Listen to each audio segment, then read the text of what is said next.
ដែលអញ្ជើញចូលរួមញោមអាចអញ្ជើញប្រតិសម្បាននេះជាការលាគ្នាចុងក្រោយអត់មានឆុងអត់មានឆៅអីទេហ្នឹងហើយព្រោះដំណើរនេះគឺសេចក្តីស្លាប់ហ្នឹងអត់ទៀងទាត់ទេមិនដឹងអ្នកណាមុនអ្នកណាក្រោយតែជាទំនៀមរបស់យើងអ្នករស់គឺជូនដំណើរអ្នកស្លាប់ជួយជូនរើហាបាទសូម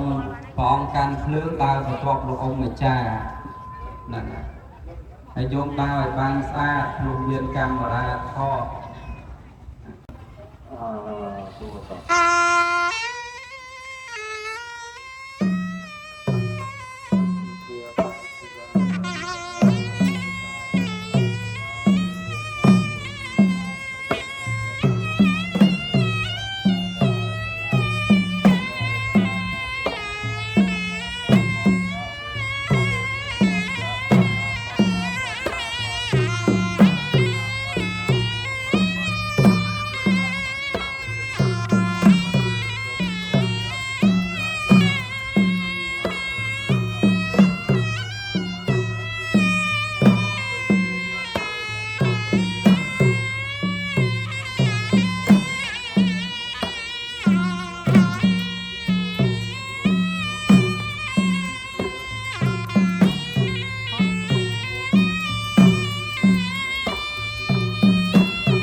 សុខាយាយអុយោជេមីតតយ៉ាងបេអគិហុតាសុខាយាយអុយោជេ